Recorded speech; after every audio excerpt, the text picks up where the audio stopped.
le démon va utiliser les membres et éventuellement la parole de la personne pour s'exprimer. Devant Jésus, j'ai commencé à insulter, à grogner, à blasphémer contre lui. Les possédés, pour 90%, je pense que ce sont des malades psychiatriques. Je ne suis pas la seule à le penser. Pour moi, l'exorcisme, c'est une réalité. Moi, personnellement, je ne souhaiterais pas pratiquer les exorcismes parce que je ne voulais pas me retrouver devant des phénomènes qui m'auraient paniqué. Je ne vous dirai pas qui je suis. Vous ne verrez jamais mon visage. Vous me croiserez sans me voir. Mon passé était glorieux. Dans mon métier, j'étais considéré comme le meilleur. Le meilleur. Jusqu'à ce jour maudit, jusqu'à l'enquête de trop. Une violente polémique m'a fait tomber de mon piédestal. J'ai perdu ma réputation, mon travail, et beaucoup de mes proches m'ont tourné le dos. J'ai tout perdu. Mais je suis libre. Libre de continuer mes enquêtes, de traquer la vérité sur tout cet ailleurs qu'on nomme paranormal.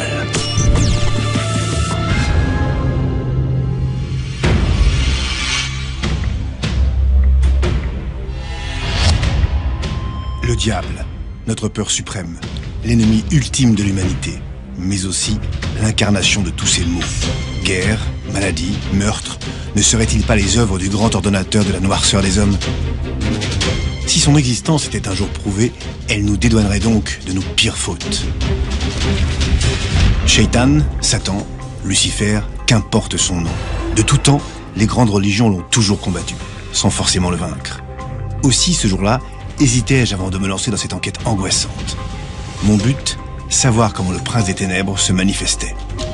Si l'emprise du démon était plausible, alors j'avais rendez-vous avec notre cauchemar le plus sombre.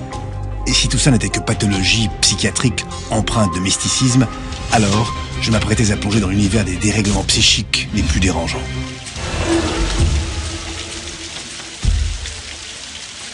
C'était pourtant décidé.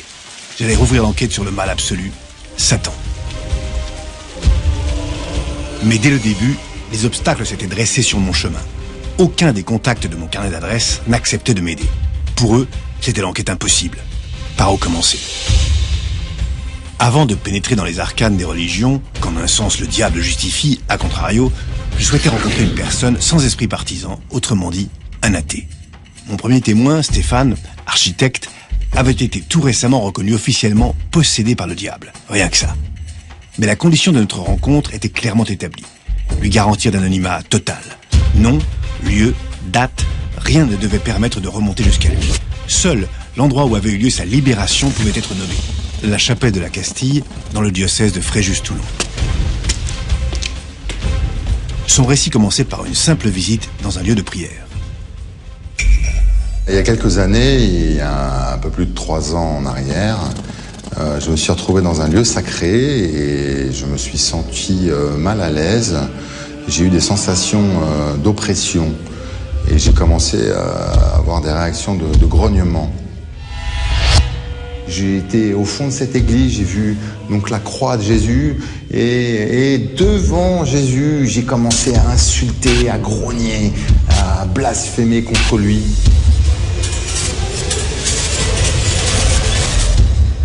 La crise est tellement violente que Stéphane, bien que non-croyant, cherche auprès de l'Église catholique un interlocuteur vers lequel il puisse se tourner. Je me suis rapproché du service officiel exorcisme catholique où j'ai eu un rendez-vous avec donc un prêtre exorciste. Le père Maxime m'explique que j'ai quelques liens avec le mauvais. Mauvais, le mot est lâché. Le père Maxime décide de suivre la procédure en commençant par une simple prière de délivrance censée apaiser n'importe quel esprit tourmenté.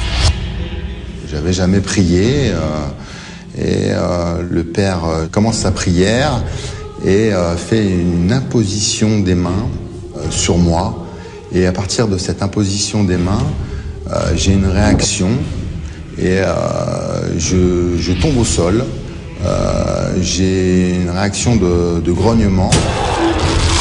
Et donc le père Maxime d'Arbomont arrête tout de suite, va chercher son confrère prêtre, le père Georges Berson, et il me demande de le suivre dans la chapelle. Il est très rare que le père Maxime interrompe une prière de la sorte. En 2013, à Paris, sur plus de 1500 consultations comme celle-ci, seules 3 personnes ont été emmenées dans la chapelle pour se faire exorciser. La crise de Stéphane devait être réellement violente pour qu'il décide de s'en remettre à un exorciste. L'opération est réputée très dangereuse. Chaque année, des décès faisant suite à un exorcisme font la une de nos journaux.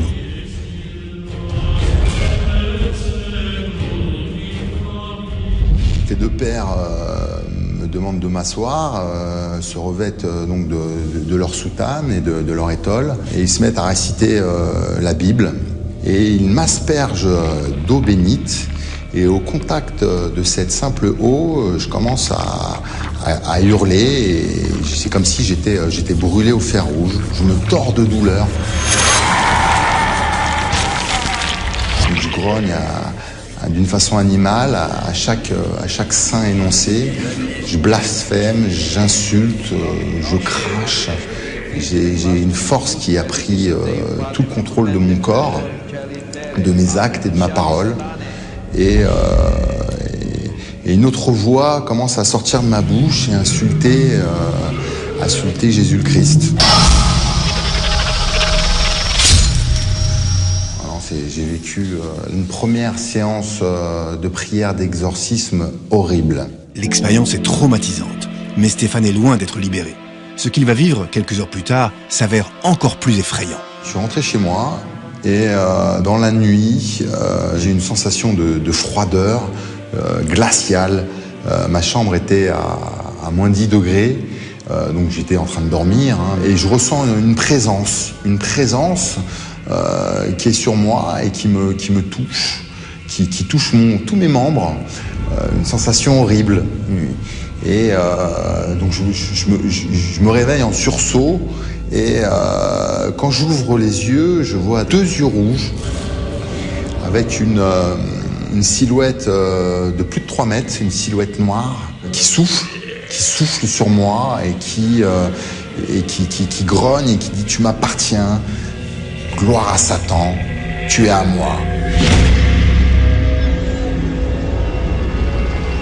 Je me suis rappelé d'une phrase que le père Maxime m'a conseillé de dire, que si j'avais un problème, d'appeler Jésus le Christ. Et c'est ce que j'ai fait, j'ai crié « Au secours, Jésus, au secours !»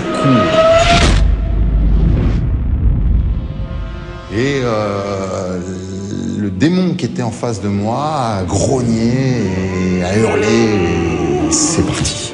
La description que Stéphane me faisait du démon correspondait à des représentations du XVe siècle que j'avais pu consulter. On y voit bien Satan, avec une taille imposante et parfois des yeux de couleur rouge. Mais ce soir-là, Stéphane était seul dans son lit. Rien ne me garantissait donc qu'il ne s'agissait pas d'une hallucination, d'un cauchemar. J'étais sceptique sur la présence du diable cette nuit-là. Mais le malin allait se manifester de nouveau, et cette fois-ci devant témoins. Sur les conseils de l'Église, Stéphane s'est fait baptiser afin de s'en remettre à une forme de protection divine permanente, censée tenir le diable à distance. J'ai été baptisé le 22 décembre 2013. J'ai eu des grosses manifestations d'ordre démoniaque. L'Assemblée, entre autres, a été sous le choc. Et Satan criait à travers moi que j'allais pas recevoir le corps du Christ. Et j'avais 3 prêtres sur moi avec leur étole qui se sont bagarrés pour me faire communier. Une fois que j'ai reçu le corps du Christ, je suis tombé.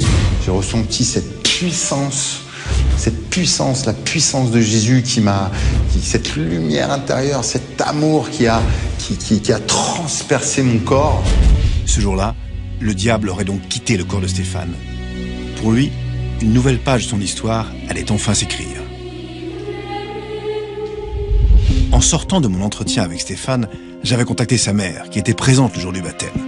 Si elle m'avait bien confirmé que tous les événements s'étaient bel et bien produits, elle n'avait malheureusement pas voulu témoigner. Curieux de savoir si de tels phénomènes avaient déjà eu lieu, je retournais à mes archives où je retrouvais toute une série de témoignages, dont celui de Chantal. En 2010, voici ce qu'elle confiait au micro d'une journaliste. Ça a commencé par des des pointes comme enfoncées dans le ventre, des douleurs partout, comme si on se soulevait par la tête, comme si on m'étouffait, qu'on m'étranglait. À la limite, quand on a une maladie, je veux dire un cancer ou autre chose, quelque chose de plus grave, on sait contre quoi on se bat. Là, on se bat avec l'invisible. Ça m'a mené quand même dans un hôpital psychiatrique. J'ai eu la chance de tomber sur un bon psychiatre qui comprenne ça. À la différence de Stéphane, c'est donc le corps médical qui avait envoyé Chantal consulter un exorciste. Sur cette bande-son inédite, un micro avait pu enregistrer un des exorcismes de Chantal, lui aussi pratiqué par un prêtre de l'église catholique. Nous croyons que tu es présent dans cette hostie consacrée par le prêtre. Tu t'as délivré de leurs liens toutes ces foules qui venaient vers toi. Aujourd'hui, Seigneur, je te prie pour Chantal. Parcours toute sa vie, depuis sa conception jusqu'à ce que... Cette séance d'exorcisme était glaçante. Et par ailleurs, j'étais dans l'incompréhension la plus totale. Pourquoi les psychiatres s'étaient-ils avoués vaincus devant le cas de Chantal? Devant quel phénomène la médecine est-elle impuissante au point de s'en remettre à la religion? Les médecins me devaient quelques explications. J'espérais que Mireille Robinson, qui collabore régulièrement avec le prêtre exorciste de son diocèse, puisse m'apporter des réponses. Les possédés, pour 90%, je pense que ce sont des malades psychiatriques. Je ne suis pas la seule à le penser, je connais plusieurs exorcistes qui disent la même chose. Des psychiatres m'avaient expliqué que les symptômes manifestés par les possédés ressemblaient à ceux de l'hystérie.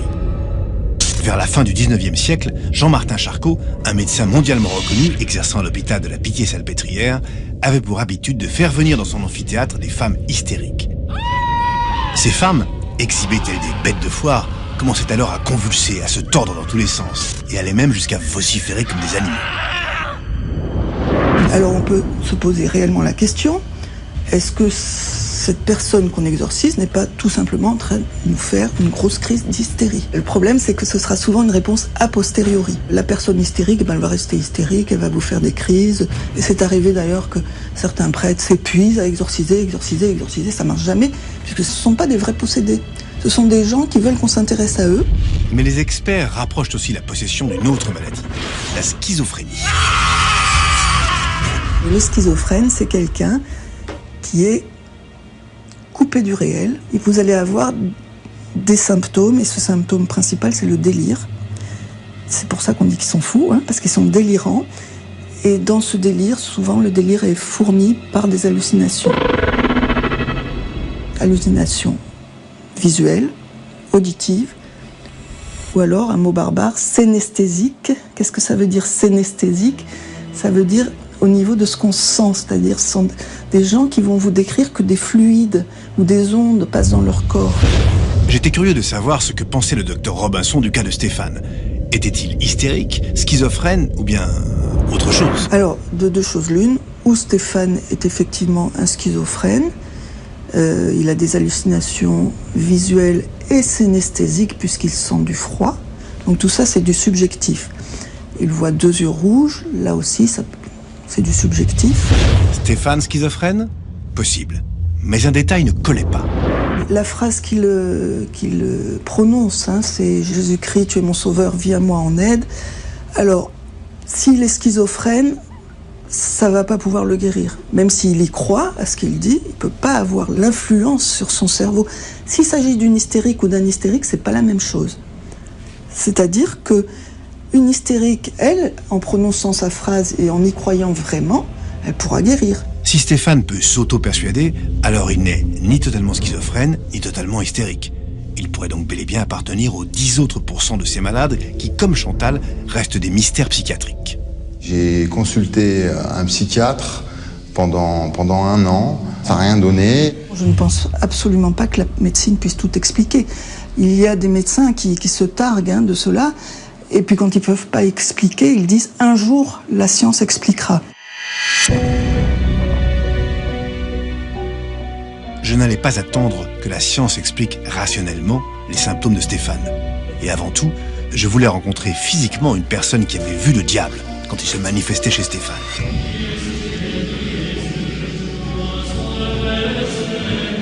Pour ça, j'avais un interlocuteur de premier choix, l'un des 3 prêtres exorcistes qui avaient participé à sa libération. Entré dans les ordres après une formation d'ingénieur très rigoureuse à l'école centrale, le père Fropeau comptait à son actif plus de 90 victoires sur le démon. Avec un tel palmarès, il devait forcément avoir l'œil pour reconnaître les signes extérieurs d'une emprise maléfique. Nous parlons de différents degrés d'emprise. Le démon peut d'abord agir sur nous au niveau d'une simple tentation. Ça, tout le monde est plus ou moins soumis, vous voyez, à ce genre de tentation. C'est pour ça qu'il faut y avoir une certaine vigilance morale. Bon, le deuxième degré, vous voyez, c'est ce qu'on appelle l'obsession qui se crée pour pousser la personne plus loin dans le mal et dans les excès. Je me souvenais que Stéphane m'avait avoué, non sans difficulté, qu'il était violent et dépendant. J'avais des troubles du comportement, j'avais une dépendance à la pornographie et au sexe, et j'étais quelqu'un d'impulsif. Le troisième degré, c'est ce qu'on appelle une vexation, une action directe sur le corps, où la personne peut être victime de souffrances physiques inexpliquées. Elle peut souffrir par exemple de très fortes migraines, elle peut souffrir d'insomnie absolument impossible à dépasser. Le dernier degré, c'est quand l'emprise ponctuellement peut devenir tellement forte que le démon va utiliser les membres et éventuellement la parole de la personne pour s'exprimer. Tel semblait bien être le cas de Stéphane. Je voulais savoir ce qui avait poussé le père Fropeau à pratiquer une prière d'exorcisme sur lui. Quelle certitude pouvait-il avoir? Ça n'a pas été très difficile avec Stéphane parce que je savais ce qui s'était passé avec mes confrères à Paris où quand même il y avait eu des violences assez manifestes. Et quand moi j'ai commencé à prier pour lui, eh bien j'ai eu les mêmes manifestations. Le démon a carrément dit qu'il était Satan, Asmodée, etc. J'étais insatisfait. Le prêtre me parlait de son combat en toute sérénité. Certes, il avait déjà libéré 90 autres personnes du malin avant Stéphane. Peut-être qu'il ne le craignait plus. Mais comment pouvait-il être certain que ce n'était pas Stéphane qui avait inventé des noms de démons pour donner de nouvelles preuves de sa possession? Au cours de la prière, vous voyez, la personne, bien sûr, est volontaire. Et puis, brusquement, vous voyez qu'il y a un basculement. Et que c'est une autre personnalité qui, pendant quelques minutes, va se servir des membres et de la parole de la personne en question. Et à ce moment-là, elle change complètement, son faciès change, sa voix change. On se rend bien compte qu'il y a une transformation, au moins au niveau, vous voyez, de la sensibilité, qui n'appartient pas à la personne. Je ne comprenais toujours pas comment le Seigneur des Ténèbres pouvait habiter le corps de Stéphane.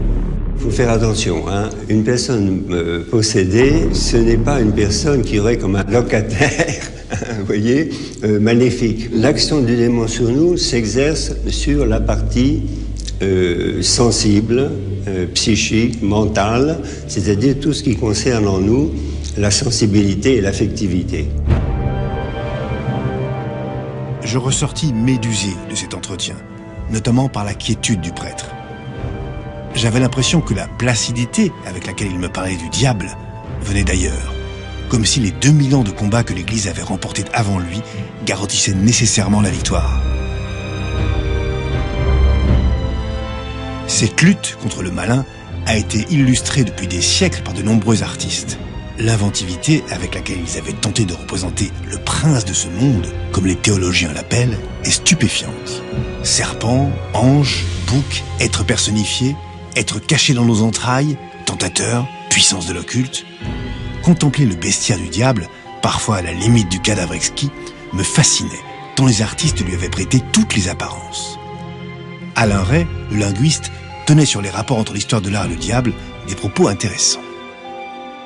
Ce qui est très intéressant dans la représentation du diable, c'est que ça correspond à l'état général de la société.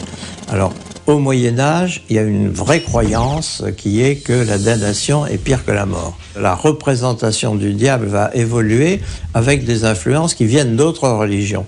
Bon, la corne en particulier, c'est une idée de force, de virilité et aussi de danger. qui est lié aux civilisations d'éleveurs depuis la préhistoire et qui va migrer vers cette idée que le diable a un côté négatif. Et par exemple, il y a toute une série d'animaux qui vont être diabolisés, dont le bouc est la principale.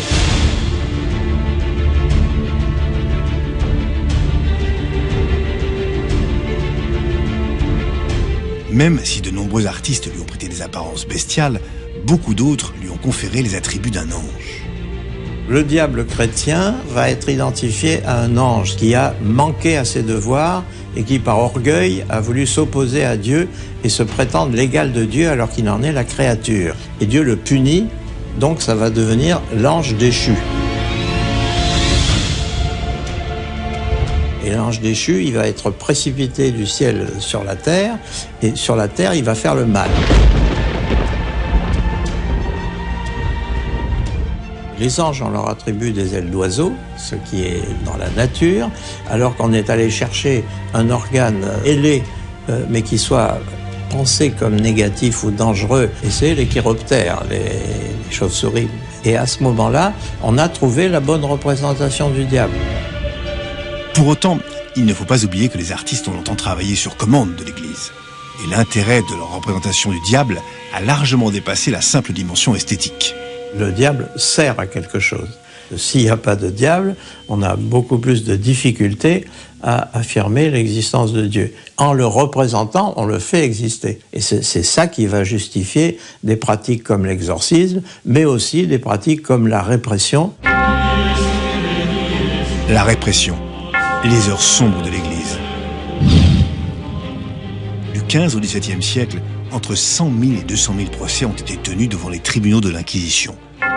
Ce que l'on reprochait aux accusés, entre autres, d'être possédés par le diable ou d'entretenir des relations particulières avec lui. C'est la fameuse chasse aux sorcières. Les chiffres varient, mais de trop nombreux accusés y ont laissé la vie. Et pour cause, les techniques pour prouver la possession maléfique étaient des plus expéditives. À de nombreuses reprises, des femmes ont été ligotées puis jetées à l'eau. Si elles arrivaient à éviter la noyade, c'est parce qu'elles étaient complices de Satan. Elles étaient alors brûlées vives. Si elles se noyaient, c'est que ces malheureuses étaient innocentes. On le sait aujourd'hui, cette justice arbitraire contribue à maintenir en place le pouvoir politique de l'époque et à préserver l'unité de l'Église.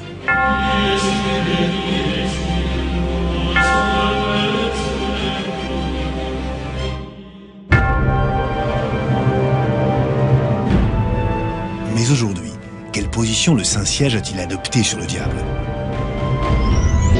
Pour répondre à cette question, je pris la route de la cathédrale de Grenoble. Monseigneur Guy de Kérimel m'y avait donné rendez-vous.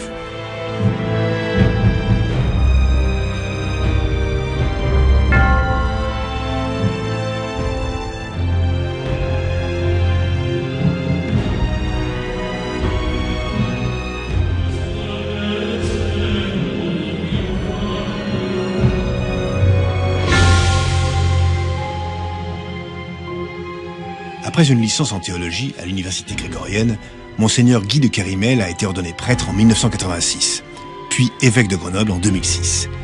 Mais surtout, depuis 2 ans, c'est le président de la commission épiscopale pour la liturgie et la sacramentelle en charge des exorcistes. Autrement dit, le patron des exorcistes de France. Habituellement, dans la tradition, il y a un exorciste par diocèse. Si le diocèse est important, quelquefois, il y a plusieurs exorcistes. Mais parce que, au fond, l'Église se rend bien compte qu'il y a d'abord un énorme besoin d'être écouté et d'être aidé dans cette situation objective de souffrance. Ça va mal. À des périodes d'inquiétude, de changement de civilisation, de troubles, de perte des repères, forcément les phénomènes paranormaux, la recherche de forces obscures va se multiplier. Et de ce point de vue-là, il y a besoin d'un plus grand nombre d'exorcistes. La réponse de Monseigneur de Kérimel était pour le moins ambiguë. Étaient-ce les croyants qui cherchaient à se dédouaner de leur turpitude par la présence du diable, ou étaient-ce les prêtres qui arrivaient à identifier l'œuvre du Seigneur des Ténèbres cachée derrière leurs tourments ? J'étais loin de me douter de ce qu'il allait m'annoncer. Je pense qu'un certain nombre de prêtres vous diront qu'ils ne croient pas au diable. J'étais abasourdi. Mais l'évêque avait certainement une explication pour que les prêtres ne croient plus en l'un des fondamentaux de l'Église. Toutes les années, on peut dire de l'après-concile, on n'a plus beaucoup parlé du démon. Et on dit que sa ruse, effectivement, ça a été de faire croire qu'il n'existait pas.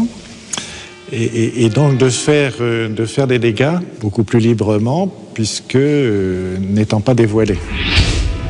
Je comprenais mieux. Ce que Monseigneur de Kérimel tentait de m'expliquer, c'était les conséquences sismiques qu'avait eu le Concile de Vatican II.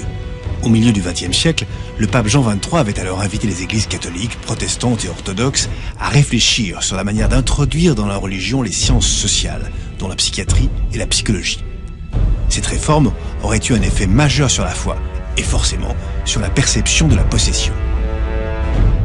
On a pensé que nous étions dans l'ère de la raison et que la raison allait tout expliquer. On ne croyait plus tellement en l'existence du démon.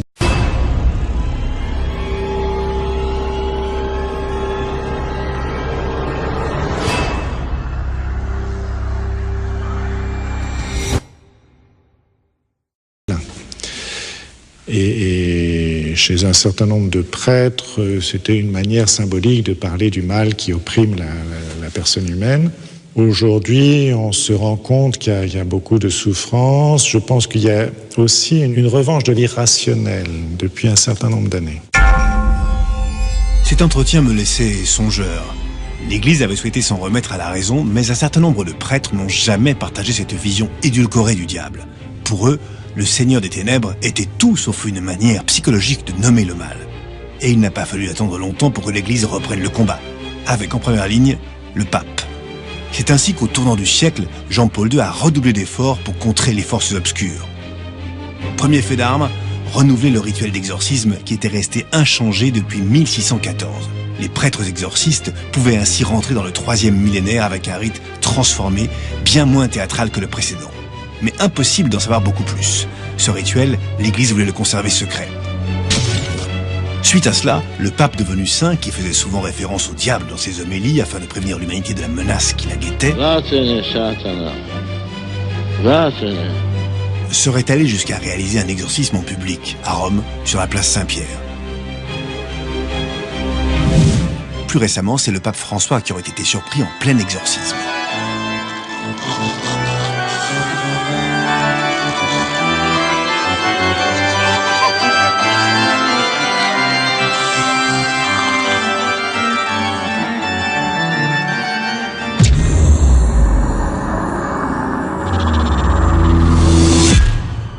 En juillet 2014, le pape François a reconnu pour la première fois de l'histoire de l'Église catholique une congrégation d'exorcistes, l'IAE, la fameuse Association internationale des exorcistes. Ce regroupement de plus de 250 prêtres issus de 30 pays avait été créé 24 ans plus tôt par l'un des plus célèbres chasseurs de démons que l'humanité ait pu compter, le père Gabriele Leamort, l'exorciste du diocèse de Rome. À son actif, il compterait plus de 70 000 exorcismes et aurait mené des combats les plus risqués contre Satan. Un jeune homme que j'exorcisais allait me cracher dessus, alors j'ai mis ma main devant ma bouche. Et là, j'ai vu qu'il avait craché 3 clous. Des clous très longs. Si on avait fait une radio dans un hôpital, ces clous n'auraient pas été visibles, parce qu'ils se matérialisent seulement quand ils sortent de la bouche. Voilà une scène à laquelle j'aurais rêvé d'assister.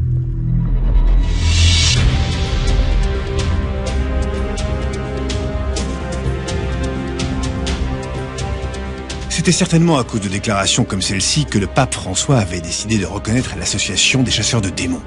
Mais je voulais comprendre pourquoi il l'avait fait maintenant, alors qu'elle avait déjà 24 ans d'existence. Je décidai donc d'appeler un prêtre exorciste, mais celui-ci avait requis l'anonymat. Tout ce que fait le pape François, il veut remuer, et c'est vraiment un bon moyen de remuer cette réticence parfois à pratiquer l'exorcisme, ces hésitations qu'il y a autour du démon. Le démon existe, il n'existe pas. Voilà. Mais là, ça veut redire l'affirmation que le démon, il agit aujourd'hui comme hier et il sera comme demain. Le pape François voulait donc redonner confiance aux prêtres de l'Église catholique qui douteraient ou qui auraient des réticences. Cette explication me rappelait une confidence que m'avait faite Monseigneur de Kérimel. Chez les exorcistes, vous avez une variété de tempéraments, d'éducation, de culture, qui font qu'ils vont réagir différemment. Moi, personnellement, je ne souhaiterais pas pratiquer les exorcismes. Mais si j'avais été nommé par mon évêque exorciste, je ne sais pas comment j'aurais fait. Peut-être que pour éviter les ennuis, j'aurais jamais trouvé le démon nulle part. Voilà. Parce que je ne voulais pas me risquer à me retrouver devant des phénomènes qui m'auraient perturbé ou paniqué, je ne sais quoi.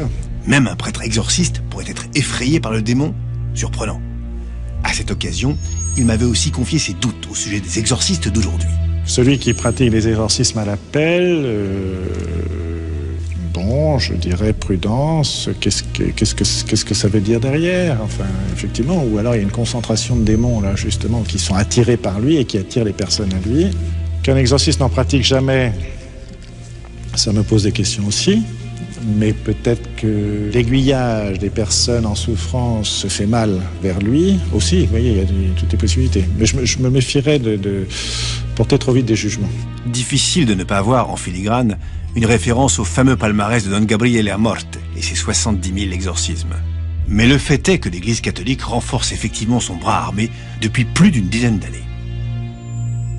En France, en 30 ans, le nombre d'exorcistes a été multiplié par 4. En Espagne, l'Église tente péniblement de rattraper son retard. Aux Philippines et aux États-Unis, ils recrutent aussi. En Colombie, la première école de formation du sous-continent a récemment ouvert ses portes. Et phénomène très particulier, au Mexique, les soldats du Christ sont entrés en guerre contre les narcotrafiquants. Pour eux, le pays est confronté à des attaques du Seigneur des Ténèbres. Corps découpés en morceaux, enfants réduits en esclavage ou en objets sexuels, les cartels mexicains sont aujourd'hui réputés les plus violents au monde. Est-ce là pour autant une manifestation d'une emprise maléfique? Bref, si j'avais quitté Monseigneur de Kérimel avec l'idée que les sciences sociales avaient réellement divisé l'Église entre deux approches du diable, l'une mystique et l'autre psychologique, je n'avais en revanche aucun doute sur le fait que l'Église intensifiait son combat. Après avoir mené cette enquête au cœur de l'Église catholique, j'avais besoin de me poser, de réfléchir. Je me rendais compte que beaucoup de choses que je pensais explicables rationnellement étaient dans les faits bien plus compliquées. Et puis, comment continuer mon enquête sur les traces du diable en restant dans le monothéisme? Les 3 religions du livre, l'islam, le christianisme et le judaïsme, se fondant sur des éléments communs, je ne pouvais pas continuer sur cette piste. Je ne voyais qu'une solution, élargir mon champ de recherche aux animistes. Pour eux, des esprits mystiques animent les êtres vivants, mais aussi les objets et les éléments naturels, comme les pierres ou l'eau. Peut-être auront-ils relevé des traces du Seigneur des Ténèbres. Avec plus de 160 millions de pratiquants, répartis dans une centaine de pays sur tous les continents, les animistes ont forcément leur vision de ce combat éternel. Je me remis donc en route vers le sud de la France.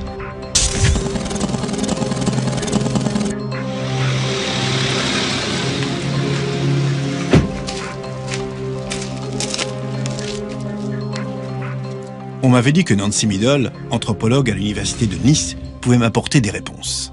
Pour l'inciter à témoigner, je lui avais raconté les moindres détails de mon enquête. Elle s'était alors laissée convaincre, mais un peu réticente à me recevoir avec toutes mes énergies négatives, elle voulut d'abord procéder à un rituel de purification pour me nettoyer. Pourquoi pas?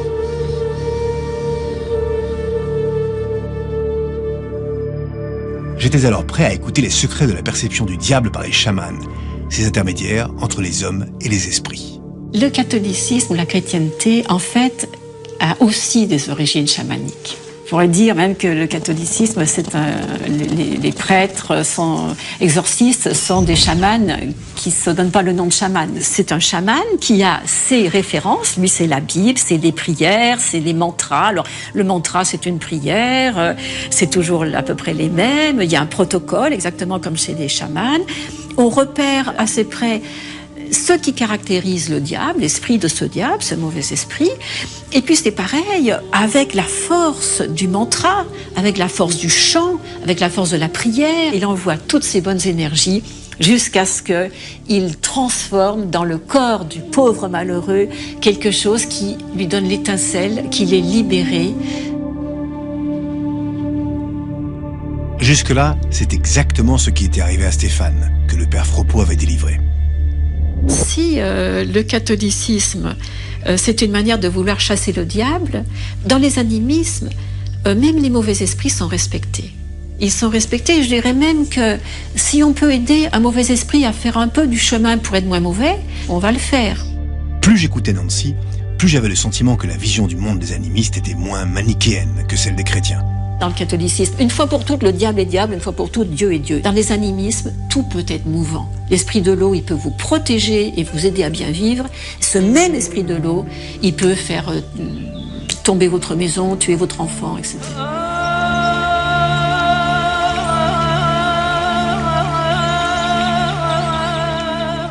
Mais Nancy allait m'apprendre la différence majeure entre les chasseurs de démons chrétiens et les chamans. Selon elle, les chamans ne pourchassaient pas les possédés, puisqu'ils étaient eux-mêmes des possédés. C'est dans les esprits qu'ils puisaient leur pouvoir. Ce qui est intéressant dans le fait d'être possédé par un esprit, c'est que tous les chamans qu'on va rencontrer sont des gens qui ont cette capacité à être en relation avec des esprits qui font peur, avec des esprits qui protègent, avec des forces qui nourrissent, qui donnent une force formidable, une connaissance formidable. Donc c'est d'être proche de la créativité du chaos, de pouvoir y aller et de pouvoir en revenir avec un plus et pas une folie ou un moins.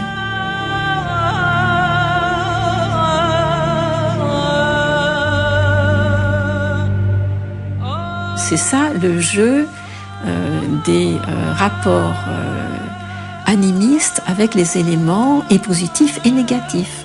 Je comprenais mieux maintenant l'erreur des premiers anthropologues qui avaient assimilé la transe des chamans à des crises hystériques et schizophréniques.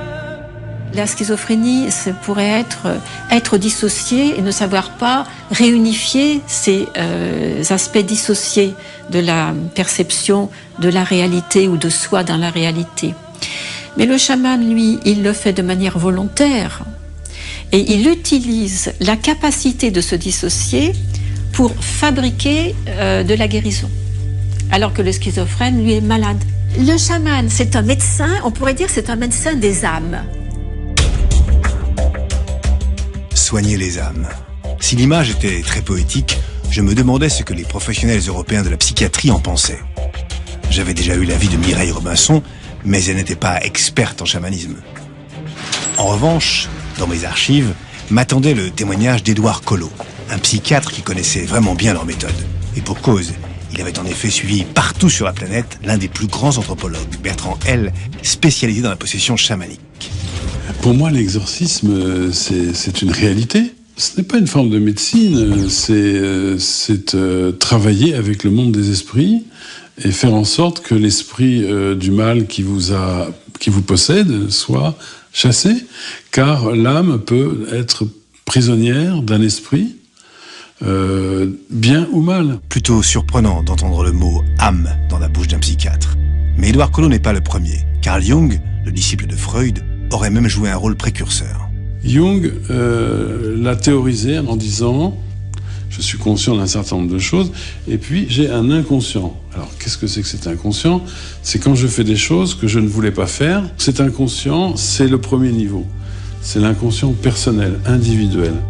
Le second niveau, c'est l'état de conscience modifié. L'exemple le plus simple, c'est vous êtes dans un transport, et puis vous partez dans une rêverie. Et puis, tout d'un coup, vous sortez de votre rêverie, et vous vous dites « j'ai oublié de descendre ». Donc ça, c'est le début d'un état de conscience modifié. Il y a une partie de moi qui suis là, et il y a une partie qui s'en va ailleurs. C'est-à-dire qu'à ce moment-là, je vais pouvoir percevoir des choses que d'autres personnes perçoivent. Car à un niveau collectif, il y a une sorte d'espace, on va dire, virtuel, dans lequel les pensées circulent. Ce serait donc dans cet univers d'inconscient collectif qu'un esprit pourrait prendre possession de notre âme. La conscience de la personne est recouverte par une autre, qui lui est plus puissante, a priori. Donc une âme infestée, un esprit infesté, une conscience infestée est une conscience qui ne s'appartient plus. J'avais du mal à admettre cette vision du monde. Mais je me souvenais que Freud avait été très critiqué quand il avait théorisé le fait que l'homme n'avait pas la pleine conscience de ses actes. Aujourd'hui, remettre en cause l'existence de l'inconscient paraît impossible. Peut-être en sera-t-il de même un jour pour le monde des esprits. Ma recherche des traces de l'existence du diable ne pouvait pas en rester là. J'avais bien une dernière idée, mais de là à passer à l'acte, je devais l'avouer, j'avais peur. Parce qu'à ce point de mon enquête, mon ultime solution était d'aller voir de l'autre côté du miroir. De rencontrer non pas une personne qui luttait contre le démon, mais quelqu'un qui lui vouait un culte, un prêtre satanique. À l'écoute des propos du journaliste François Angelier, j'avais pu comprendre pourquoi des individus avaient décidé de s'en remettre à Satan. Le grand événement qui va faire que le diable ne va plus terroriser, mais simplement amuser, voire distraire, ce sont les Lumières, avec des gens notamment comme Voltaire, comme Diderot, les encyclopédistes, qui sont des matérialistes, qui sont des athées, des rationalistes, et qui considèrent qu'il y a un principe divin, certes, mais qui considèrent aussi que le diable, c'est une fadaise, c'est une invention, c'est une sorte de fantasme monastique parfaitement ridicule. Donc déjà, les Lumières vont démagnétiser, on peut dire déminer, le terrain diabolique. Mais ce qui va se passer après les Lumières, c'est la Révolution française. Et la Révolution française, par l'effet de terreur qu'elle va générer dans une partie de la population, par l'effet de panique qu'elle va susciter dans cette France qui change de régime, eh bien, va réinjecter l'image du diable et l'image du mal, puisque la Révolution française va être prise pour une fille du malin. Mais ceux qui vont tout faire pour que le diable revienne, c'est les romantiques. Et là, le diable est un séducteur. C'est le Méphisto que vous trouvez dans le Faust de Gounod. C'est un personnage flamboyant, viril, ardent, puissamment séduisant, qui a tout pour tenter et attirer les hommes vers la chute, vers l'abîme. Donc à partir de ce moment-là, ça n'est plus une espèce de diable un petit crapaud, ça n'est plus un diable terrorisant, c'est un diable fascinant, et on peut dire que ce goût de l'abîme, il y renaît avec le romantisme. Si des gens se donnaient avec plaisir au culte du diable, pour ma part, j'avais de grosses appréhensions à rencontrer un sataniste, depuis que j'avais entendu le récit d'un agent secret qui avait infiltré des sectes sataniques. Beaucoup de gens se posent cette question. Pourquoi les renseignements généraux s'occupent des sectes satanistes? C'est le seul service qui s'en occupe. Et malheureusement pas assez. Et parce que si l'on regarde bien, je vois, moi, avec ce que j'ai vécu, on n'était pas assez nombreux pour s'occuper de ce fléau qui est très grave. On s'est aperçu que les sectes sataniques sont différentes. Moi, j'en ai répertorié à peu près 3 sortes. Les premières, je les appellerais les sectes sataniques, les vraies. Celles qui se revendiquent de la Bible de Satan, qui a été écrite par Anton LaVey. Donc ça, ce sont pour moi les purs, les vrais, ce qu'on pourrait même presque dire, entre guillemets, les religieux, et ce que certains appellent même le néo-satanisme occulte. Ensuite, la deuxième catégorie, ce sont les satanistes syncrétiques, ceux que moi j'appelle le satanisme maison. Ce sont les jeunes qu'on le retrouve dans ce milieu-là. Ça accapare tout un ensemble de doctrines différentes. Ça peut partir de la magie, astrologie, alchimie, spiritisme et bien sûr la musique du diable, la musique de Satan, le black metal.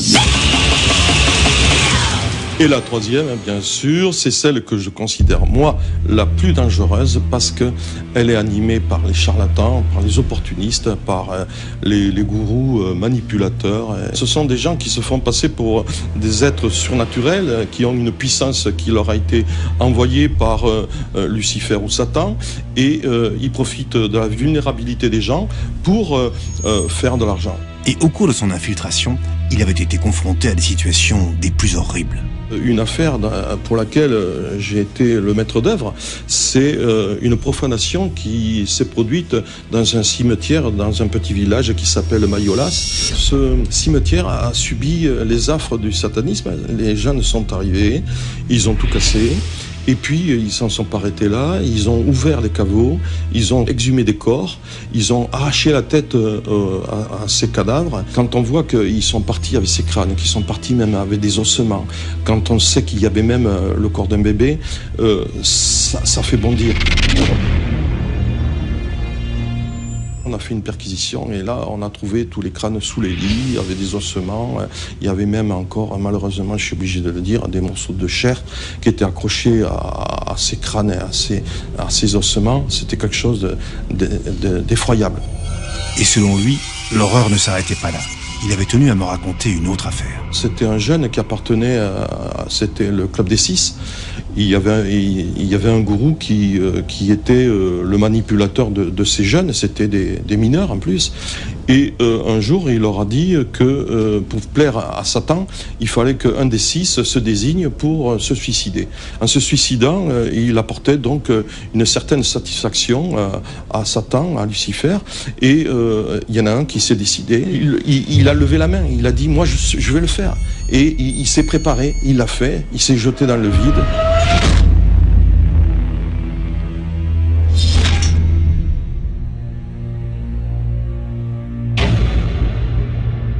Quand on l'a retrouvé, son pendant, avec une croix à l'envers, accrochée, elle s'était, comme par hasard, enlevée de l'oreille, elle était posée dans le sang.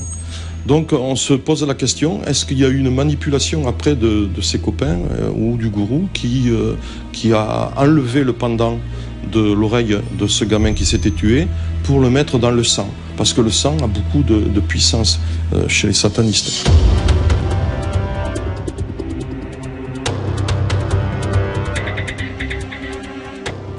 L'heure de mon rendez-vous avec le prêtre sataniste approchait. Je le redoutais un peu, mais il m'était difficile de faire marche arrière. D'ailleurs, depuis que j'avais réussi à obtenir cet entretien, j'avais l'impression pénible d'être observé. Je ne suis pas paranoïaque, mais je me sentais mal à l'aise. Maître Neckers m'avait donné rendez-vous dans un parking, et je devais venir seul. Toujours cette méfiance, ces mystères. Je ne savais même pas à quel type de sataniste j'allais avoir affaire. J'aurais préféré que Gilbert Abbas des services secrets puisse m'accompagner. Lui, il aurait su.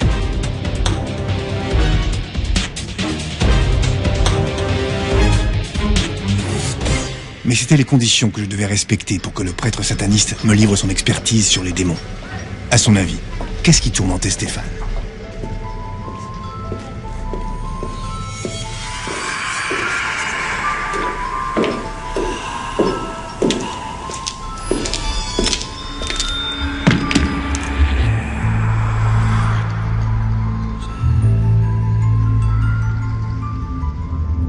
Lors des exorcismes, il y a eu 3 entités de démons qui ont été révélées. Satan, Belzéboul et Asmodée. Alors Asmodée est particulièrement puissant parce qu'il est haut dans la hiérarchie infernale. Il commande 72 légions. C'est une entité extrêmement malveillante qu'on va utiliser pour des actes particulièrement malveillants. Quand on utilise une entité, on peut se prendre un contre-coup, et en se prenant un contre-coup, on risque d'avoir des blessures aussi bien physiques que mentales. Mais une entité vraiment très puissante, sans protéger, c'est difficile.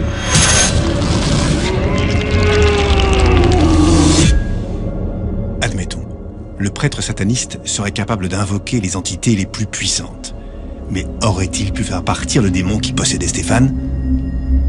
En tant que sorcier sataniste, pratiquant donc la sorcellerie sataniste, j'aurais procédé à un exorcisme qui aurait sans doute fonctionné, probablement de manière moins douloureuse. Étant donné qu'on trempe vraiment dans le milieu, qu'on travaille avec les entités, ce qui n'est pas le cas de l'Église au sens large, qui, elle, travaille avec des entités de nature plus angélique, si on peut dire. À l'entendre, le combat entre le bien et le mal ne se déroulait plus uniquement au niveau des entités, mais bel et bien sur Terre. L'Église et les satanistes étaient eux aussi en guerre. Et dans cette lutte, je me demandais jusqu'où s'étendaient les pouvoirs du prêtre. À quel point sa prétention à domestiquer les entités maléfiques pouvait-elle bien s'étendre ? Le plus gros travail que j'ai effectué, ça a été le pacte. Ça consiste à une sorte de mariage entre une entité et un humain. Le pactisant va se retrouver possédé par une entité. Et cette entité va lui apporter un pouvoir très important, par exemple la richesse. Néanmoins, au bout d'un certain temps, l'entité, on ignore ce qu'elle fait de la personne et comment elle va la tuer.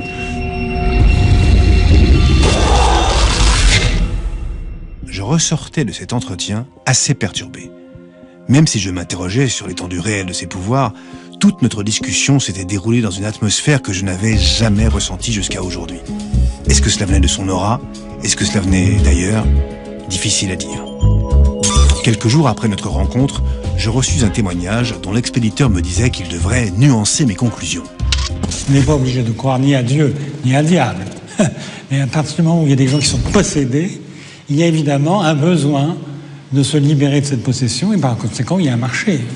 Dès qu'il y a un besoin, il y a un marché, et en face du besoin, en face de la demande, il y a une offre. C'est tout simple. Les évangélistes sont rentrés sur le marché avec des séances d'exorcisme public télévisées, donc très spectaculaires. Et cela a entraîné un retour de l'exorcisme dans les autres religions, et notamment dans le christianisme. Et pour illustrer le témoignage de Philippe Simoneau, mon contact m'avait joint la vidéo d'un exorcisme collectif pratiqué par un prêtre évangéliste français. Un événement qui serait loin d'être isolé. Le feu de Dieu est en train de brûler maintenant sur l'autel. Ressort. Maintenant, le feu de Dieu est là, le feu de Dieu est là, le feu de Dieu est là. Le feu de Dieu est là, l'onction de Dieu la touche maintenant. Satan, diable impur, je viens contre toi. Lâche maintenant. Au nom de Jésus, maladie, je viens contre toi maintenant. Lâche. Sors. Ces cérémonies sont en plein essor en France, mais aussi partout sur la planète. Elles appartiennent au renouveau charismatique qui a placé au cœur de sa foi le don divin de guérison et donc, par la même occasion, l'exorcisme. Après ces mois d'enquête, j'en arrivais à me dire que le diable s'inscrivait dans un système religieux de croyance. L'Église, depuis toujours, se mobilise contre son rival, son miroir sinistre. Pas de diable sans Dieu, on y croit ou pas. Mais objectivement, des témoignages comme ceux de Stéphane et de Chantal restent inexpliqués par la science. En tout cas, ce concept, quel que soit son nom, a marqué l'humanité au plus profond de ses entrailles. Aujourd'hui, il existe bel et bien pour les centaines de milliers de personnes qui agissent en son nom ou qui luttent contre lui. Les exorcistes ont de beaux jours devant eux.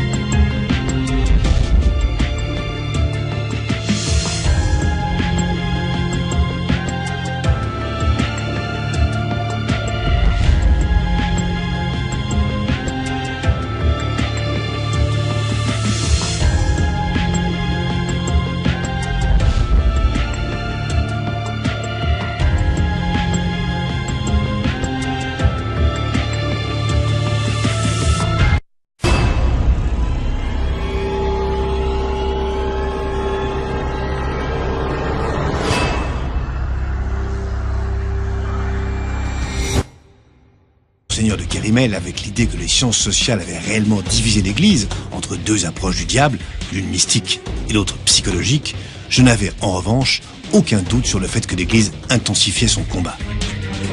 Après avoir mené cette enquête au cœur de l'Église catholique, j'avais besoin de me poser, de réfléchir. Je me rendais compte que beaucoup de choses que je pensais explicables rationnellement étaient dans les faits bien plus compliquées. Et puis, comment continuer mon enquête sur les traces du diable en restant dans le monothéisme? Les trois religions du livre, l'islam, le christianisme et le judaïsme, se fondant sur des éléments communs, je ne pouvais pas continuer sur cette piste. Je ne voyais qu'une solution, élargir mon champ de recherche aux animistes. Pour eux, des esprits mystiques animent les êtres vivants, mais aussi les objets et les éléments naturels, comme les pierres ou l'eau.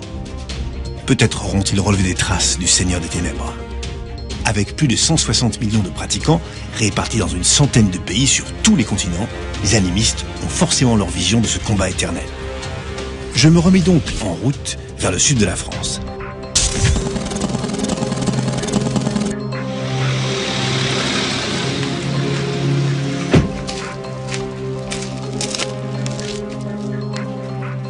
On m'avait dit que Nancy Middle, anthropologue à l'université de Nice, pouvait m'apporter des réponses. Pour l'inciter à témoigner, je lui avais raconté les moindres détails de mon enquête. Elle s'était alors laissée convaincre, mais un peu réticente à me recevoir avec toutes mes énergies négatives, elle voulut d'abord procéder à un rituel de purification pour me nettoyer. Pourquoi pas?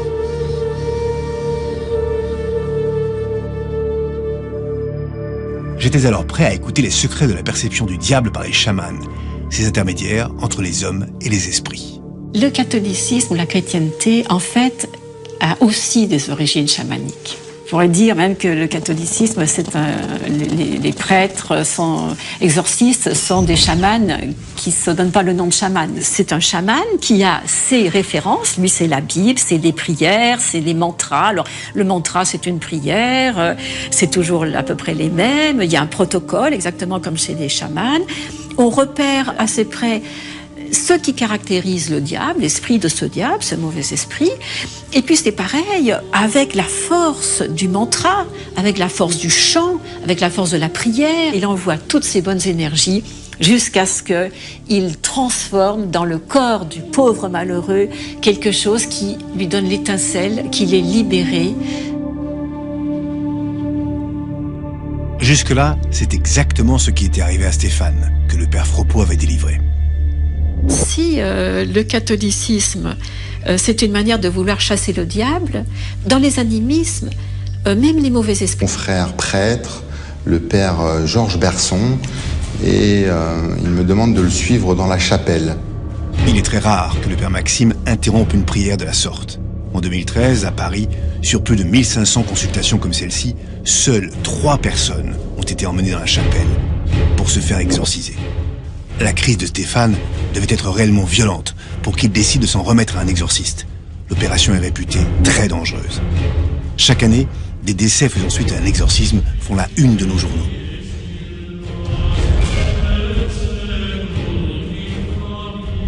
Les 2 pères me demandent de m'asseoir, se revêtent donc de leur soutane et de leur étole, et ils se mettent à réciter la Bible.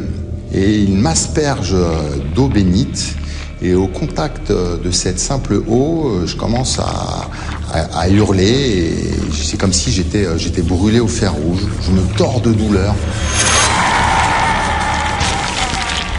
Je grogne d'une façon animale à chaque saint énoncé. Je blasphème, j'insulte, je crache. J'ai une force qui a pris tout le contrôle de mon corps, de mes actes et de ma parole.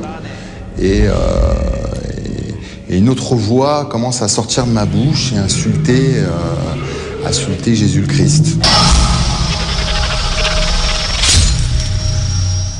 J'ai vécu une première séance de prière d'exorcisme horrible. L'expérience est traumatisante, mais Stéphane est loin d'être libéré. Ce qu'il va vivre quelques heures plus tard s'avère encore plus effrayant. Je suis rentré chez moi et dans la nuit, j'ai eu une sensation de froideur glaciale. Ma chambre était à moins 10 degrés, donc j'étais en train de dormir, et je ressens une présence qui est sur moi et qui me touche, qui touche tous mes membres, une sensation horrible.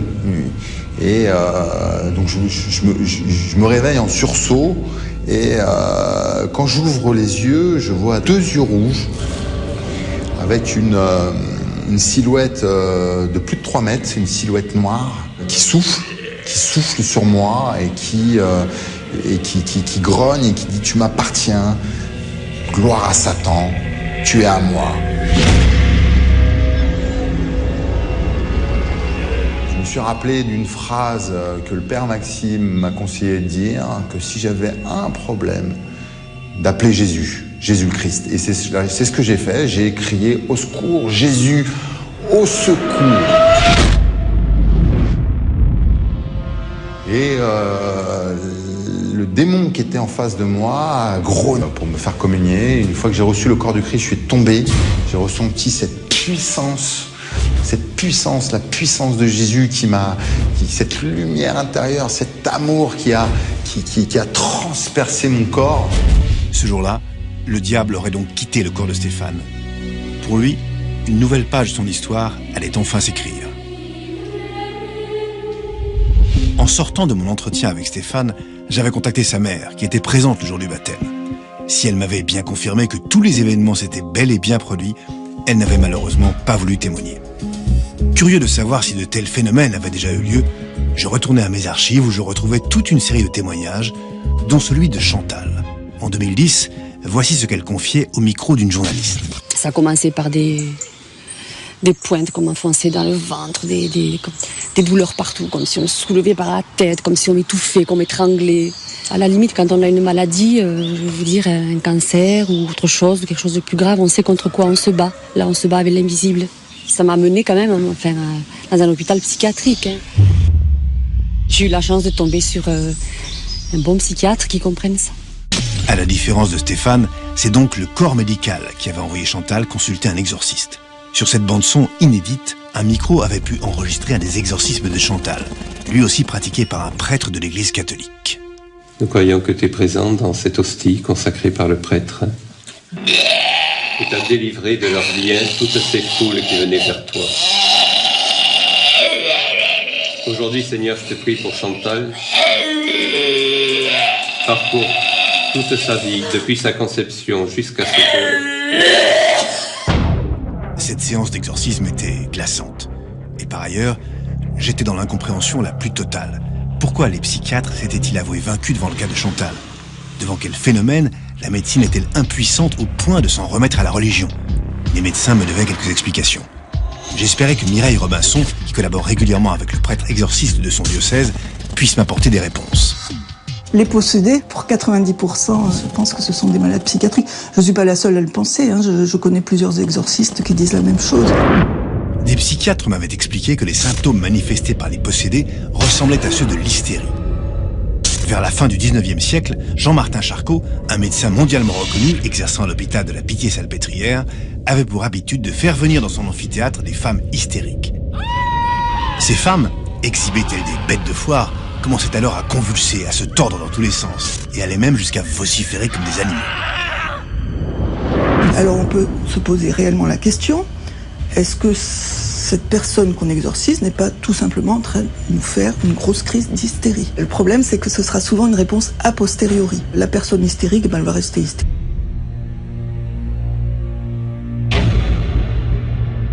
Quand on l'a retrouvé, son pendant, avec une croix à l'envers, accrochée, elle s'était, comme par hasard, enlevée de l'oreille, elle était posée dans le sang. Donc on se pose la question, est-ce qu'il y a eu une manipulation après de ses copains ou du gourou qui a enlevé le pendant de l'oreille de ce gamin qui s'était tué pour le mettre dans le sang? Parce que le sang a beaucoup de puissance chez les satanistes.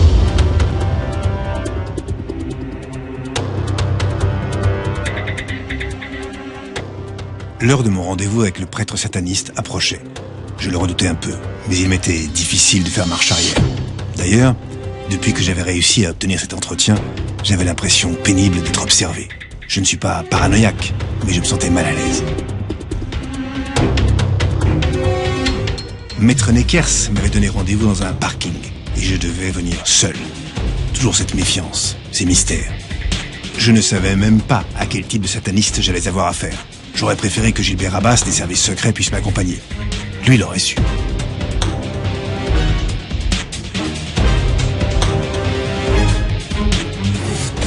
Mais c'était les conditions que je devais respecter pour que le prêtre sataniste me livre son expertise sur les démons. À son avis, qu'est-ce qui tourmentait Stéphane ?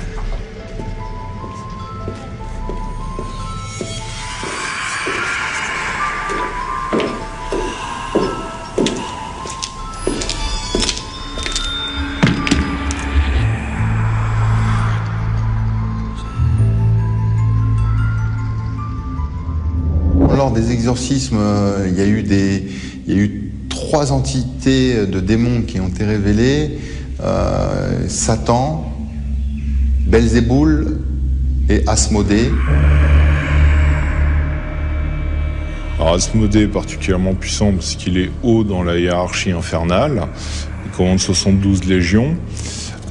C'est une entité extrêmement malveillante qu'on va utiliser pour des actes particulièrement malveillants. Quand on utilise une entité, on peut se prendre un contre-coup, et en se prenant un contre-coup, on risque d'avoir des blessures aussi bien physiques que mentales.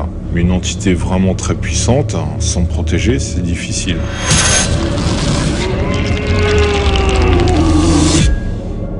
Admettons. Le prêtre sataniste serait capable d'invoquer les entités les plus puissantes. Mais aurait-il pu faire partir le démon qui possédait Stéphane ? En tant que sorcier sataniste, pratiquant donc la sorcellerie sataniste, j'aurais procédé à un exorcisme qui aurait sans doute fonctionné. Exorciste, je ne sais pas comment j'aurais fait. Peut-être que pour éviter les ennuis, j'aurais jamais trouvé le démon nulle part. Voilà. Parce que je ne voulais pas me risquer à me retrouver devant des phénomènes qui m'auraient perturbé ou paniqué, je ne sais quoi. Même un prêtre exorciste pourrait être effrayé par le démon. Surprenant. À cette occasion, il m'avait aussi confié ses doutes au sujet des exorcistes d'aujourd'hui. Celui qui pratique les exorcismes à l'appel, bon, je dirais prudence. Qu'est-ce que ça veut dire derrière ? Enfin, effectivement, ou alors il y a une concentration de démons là, justement, qui sont attirés par lui et qui attirent les personnes à lui. Qu'un exorciste n'en pratique jamais, ça me pose des questions aussi. Mais peut-être que l'aiguillage des personnes en souffrance se fait mal vers lui aussi. Vous voyez, il y a toutes les possibilités. Mais je me méfierais de porter trop vite des jugements. Difficile de ne pas avoir en filigrane une référence au fameux palmarès de Don Gabriele Amorte et ses 70 000 exorcismes. Mais le fait est que l'Église catholique renforce effectivement son bras armé depuis plus d'une dizaine d'années. En France, en 30 ans, le nombre d'exorcistes a été multiplié par 4. En Espagne, l'Église tente péniblement de rattraper son retard. Aux Philippines et aux États-Unis, ils recrutent aussi. En Colombie, la première école de formation du sous-continent a récemment ouvert ses portes. Et phénomène très particulier, au Mexique, les soldats du Christ sont entrés en guerre contre les narcotrafiquants. Pour eux, le pays est confronté à des attaques du Seigneur des Ténèbres. Corps découpés en morceaux, enfants réduits en esclavage ou en objets sexuels, les cartels mexicains sont aujourd'hui réputés les plus violents au monde. Est-ce là pour autant une manifestation d'une emprise maléfique ? Bref, si j'avais quitté Monseigneur de Kérimel avec l'idée que les sciences sociales avaient réellement divisé l'Église entre deux approches du diable, l'une mystique et l'autre psychologique, je n'avais en revanche aucun doute sur le fait que l'Église intensifiait son combat. Après avoir mené cette enquête au cœur de l'Église catholique, j'avais besoin de me poser, de réfléchir. Je me rendais compte que beaucoup de choses que je pensais explicables rationnellement étaient dans les faits bien plus compliquées. Et puis, comment continuer mon enquête sur les traces du diable en restant dans le monothéisme ? Les 3 religions du livre, l'islam, le christianisme et le judaïsme, se fondant sur des éléments communs, je ne pouvais pas continuer sur cette piste. Je ne voyais qu'une solution, élargir mon champ de recherche aux animistes. Pour eux, des esprits mystiques animent les êtres vivants, mais aussi les objets et les éléments naturels, comme les pierres ou l'eau. Peut-être auront-ils relevé des traces du Seigneur des Ténèbres. Avec plus de 160 millions de pratiquants, répartis dans une centaine de pays sur tous les continents, les animistes ont forcément leur vision de ce combat éternel.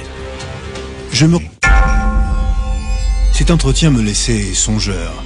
L'Église avait souhaité s'en remettre à la raison, mais un certain nombre de prêtres n'ont jamais partagé cette vision édulcorée du diable. Pour eux, le Seigneur des Ténèbres était tout sauf une manière psychologique de nommer le mal. Et il n'a pas fallu attendre longtemps pour que l'Église reprenne le combat, avec en première ligne le pape. C'est ainsi qu'au tournant du siècle, Jean-Paul II a redoublé d'efforts pour contrer les forces obscures.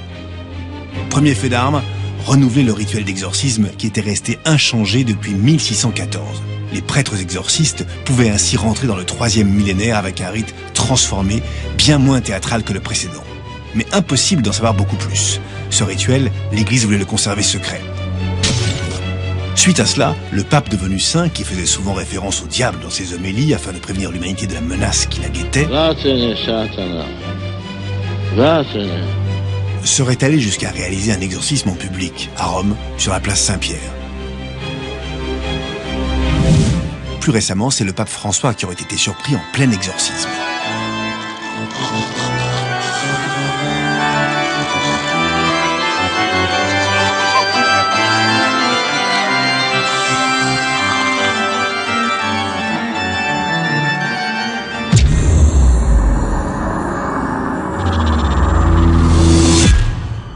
En juillet 2014, le pape François a reconnu pour la première fois de l'histoire de l'Église catholique une congrégation d'exorcistes, l'IAE, la fameuse Association internationale des exorcistes.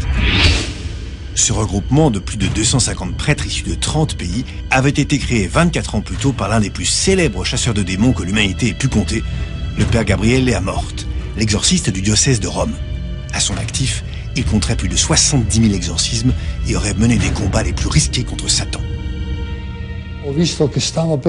Un jeune homme que j'exorcisais allait me cracher dessus, alors j'ai mis ma main devant ma bouche. Et là, j'ai vu qu'il avait craché 3 clous. Des clous très longs. Si on avait fait une radio dans un hôpital, ces clous n'auraient pas été visibles, parce qu'ils se matérialisent seulement quand ils sortent de la bouche. Voilà une scène à laquelle j'aurais rêvé d'assister.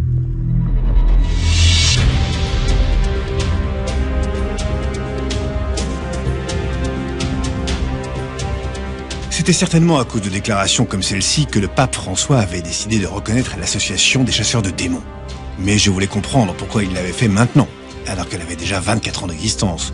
Je décidai donc d'appeler un prêtre exorciste, mais celui-ci avait requis l'anonymat. Tout ce que fait le pape François, il veut remuer et c'est vraiment un bon moyen de remuer, d'être réticent parfois, assez manifeste. Et quand moi j'ai commencé à prier pour lui, eh bien j'ai eu les mêmes manifestations. Le démon a carrément dit qu'il était Satan, Asmodée, etc. J'étais insatisfait. Le prêtre me parlait de son combat en toute sérénité.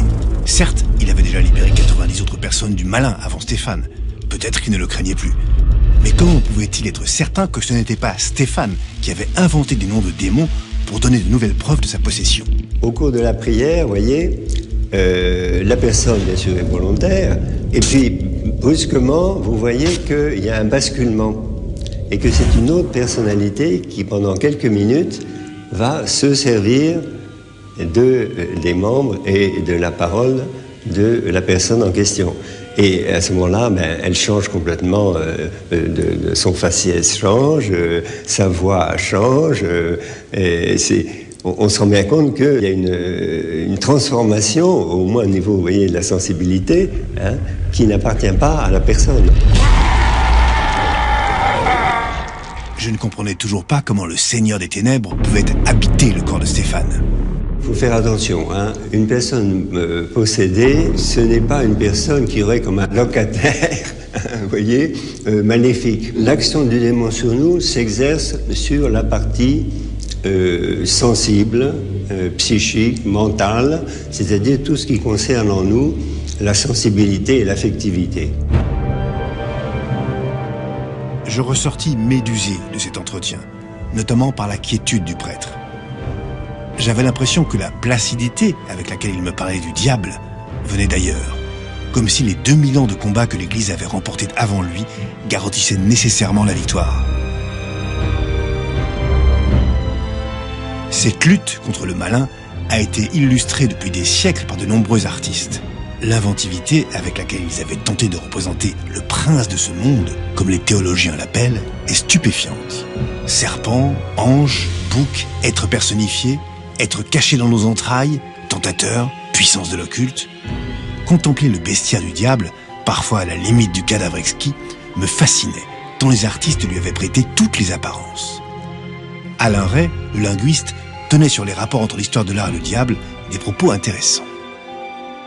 Ce qui est très intéressant dans la représentation du diable, c'est que ça correspond à l'état général de la société.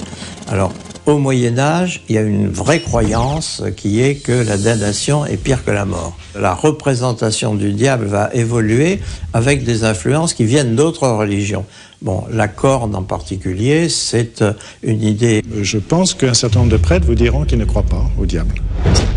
J'étais abasourdi. Mais l'évêque avait certainement une explication pour que les prêtres ne croient plus en l'un des fondamentaux de l'Église. Toutes les années, on peut dire de l'après-concile, on n'a plus beaucoup parlé du démon. Et on dit que sa ruse, effectivement, ça a été de faire croire qu'il n'existait pas. Et donc de faire des dégâts beaucoup plus librement, puisque n'étant pas dévoilé. Je comprenais mieux. Ce que Monseigneur de Kérimel tentait de m'expliquer, c'était les conséquences sismiques qu'avait eu le Concile de Vatican II. Au milieu du XXe siècle, le pape Jean XXIII avait alors invité les églises catholiques, protestantes et orthodoxes à réfléchir sur la manière d'introduire dans la religion les sciences sociales, dont la psychiatrie et la psychologie. Cette réforme aurait eu un effet majeur sur la foi et forcément sur la perception de la possession. On a pensé que nous étions dans l'ère de la raison et que la raison allait tout expliquer. On ne croyait plus tellement en l'existence du démon.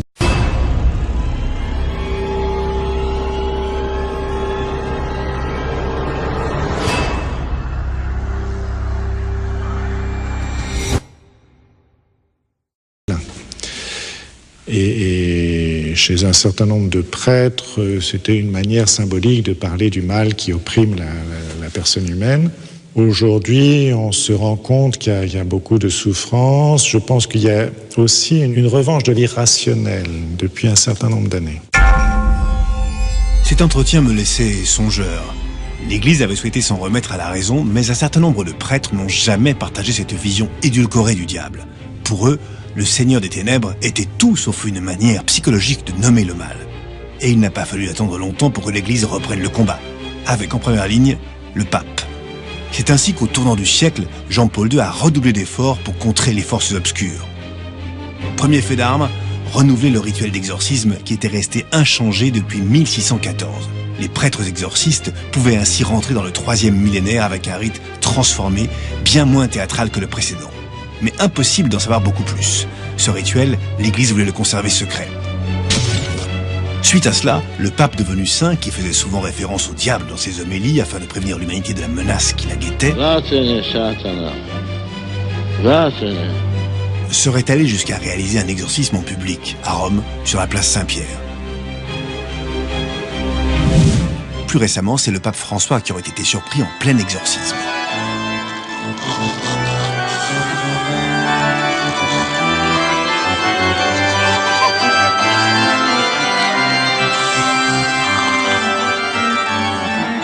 Si l'emprise du démon était plausible, alors j'avais rendez-vous avec notre cauchemar le plus sombre. Et si tout ça n'était que pathologie psychiatrique empreinte de mysticisme, alors je m'apprêtais à plonger dans l'univers des dérèglements psychiques les plus dérangeants.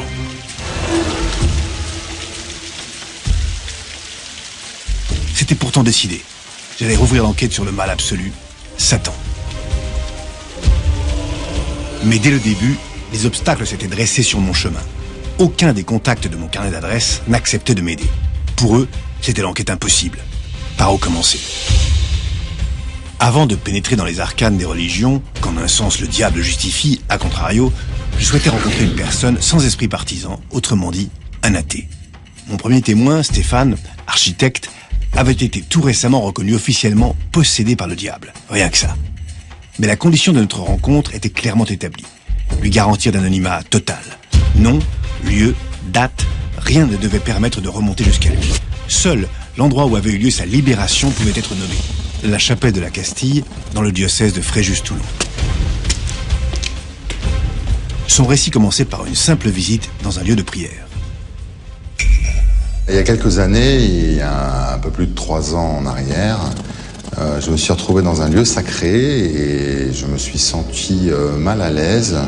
J'ai eu des sensations d'oppression et j'ai commencé à avoir des réactions de grognement. J'ai été au fond de cette église, j'ai vu donc la croix de Jésus et devant Jésus, j'ai commencé à insulter, à grogner, à blasphémer contre lui.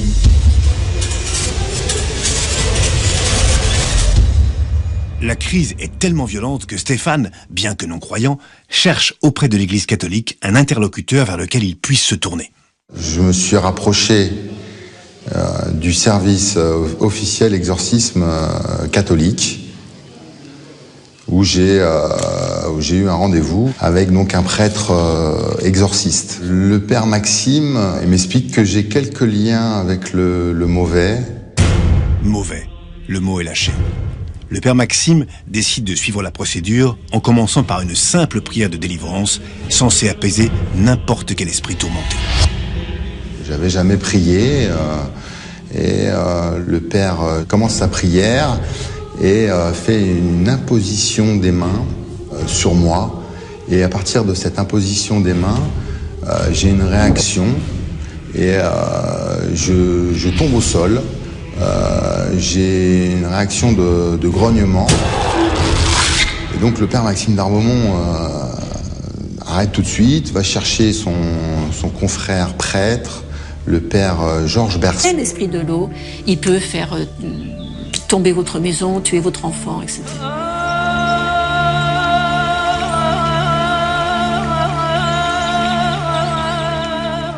Mais Nancy allait m'apprendre la différence majeure entre les chasseurs de démons chrétiens et les chamans. Selon elle, les chamans ne pourchassaient pas les possédés, puisqu'ils étaient eux-mêmes des possédés. C'est dans les esprits qu'ils puisaient leur pouvoir. Ce qui est intéressant dans le fait d'être possédé par un esprit, c'est que tous les chamans qu'on va rencontrer sont des gens qui ont cette capacité à être en relation avec des esprits qui font peur, avec des esprits qui protègent, avec des forces qui nourrissent, qui donnent une force formidable, une connaissance formidable. Donc c'est d'être proche de la créativité du chaos, de pouvoir y aller et de pouvoir en revenir avec un plus et pas une folie ou un moins.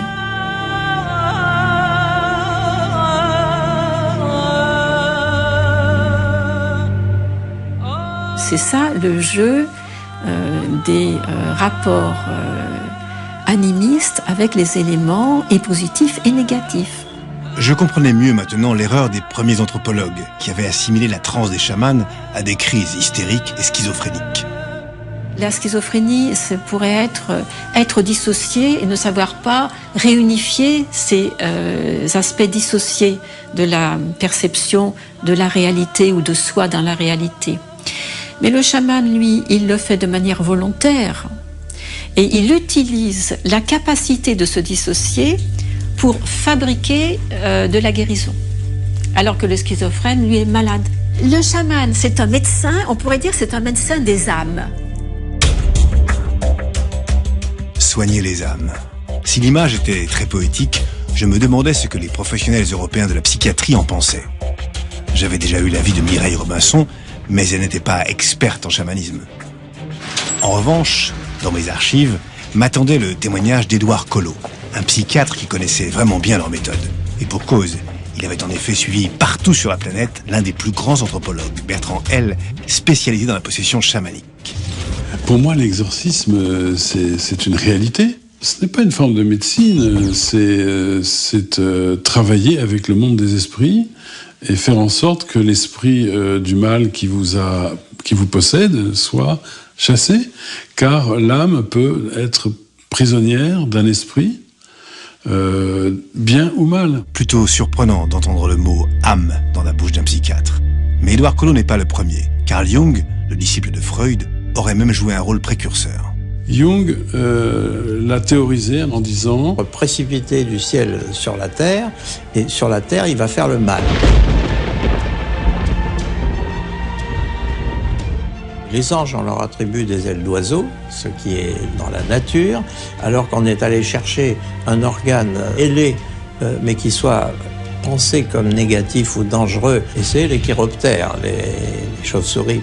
Et à ce moment-là, on a trouvé la bonne représentation du diable. Pour autant, il ne faut pas oublier que les artistes ont longtemps travaillé sur commande de l'Église.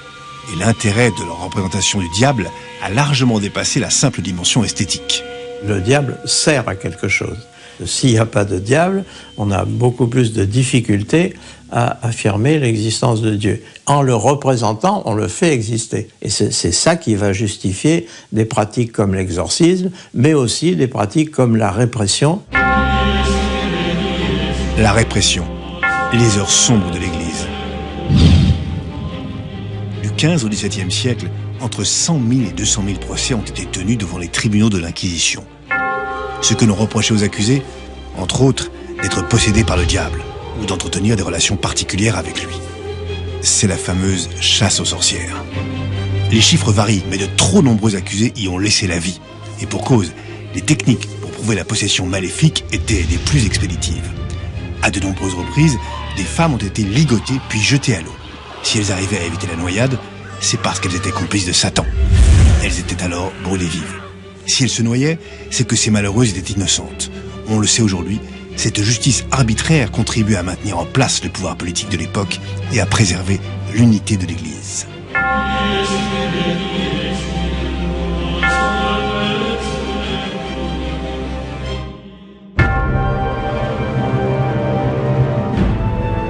Mais aujourd'hui, quelle position le Saint-Siège a-t-il adoptée sur le diable? Pour répondre à cette question, je pris la route de la cathédrale de Grenoble. Monseigneur Guy de Kérimel m'y avait donné rendez-vous.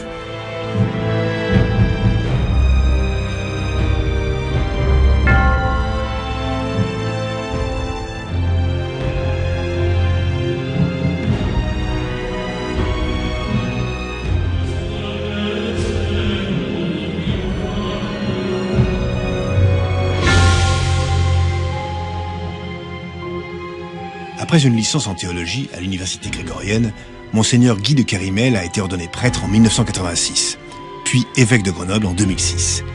Mais surtout, depuis 2 ans, c'est le président de la commission épiscopale pour la liturgie et la sacramentelle en charge des exorcistes. Autrement dit, le patron des exorcistes de France. Habituellement, dans la tradition, il y a un exorciste. 1500 consultations comme celle-ci, seules 3 personnes ont été emmenées dans la chapelle pour se faire exorciser. La crise de Stéphane devait être réellement violente pour qu'il décide de s'en remettre à un exorciste. L'opération est réputée très dangereuse. Chaque année, des décès faisant suite à un exorcisme font la une de nos journaux.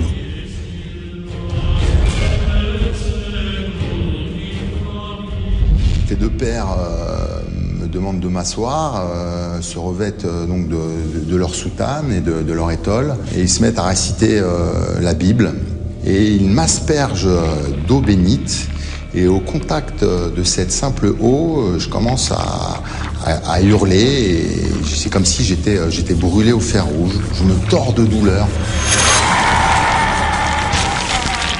Je grogne d'une façon animale, à chaque saint énoncé, je blasphème, j'insulte, je crache.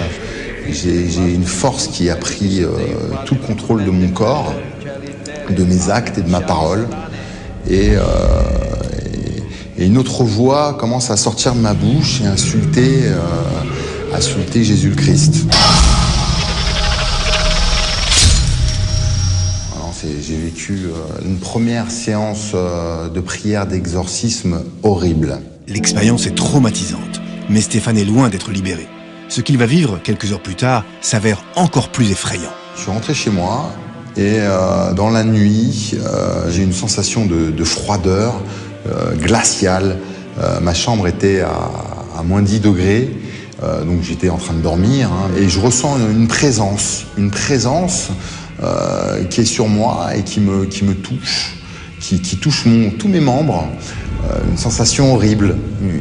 Et donc je me réveille en sursaut, et quand j'ouvre les yeux, je vois 2 yeux rouges avec une silhouette de plus de 3 mètres, une silhouette noire qui souffle sur moi et qui grogne et qui dit « Tu m'appartiens ».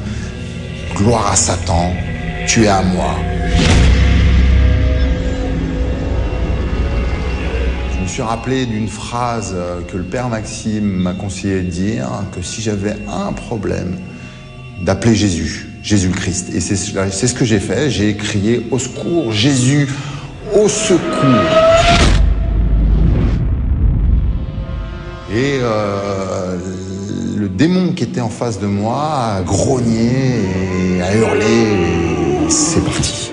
La description que Stéphane me faisait du démon correspondait à des représentations du XVe siècle que j'avais pu consulter. On y voit bien Satan, avec une taille imposante,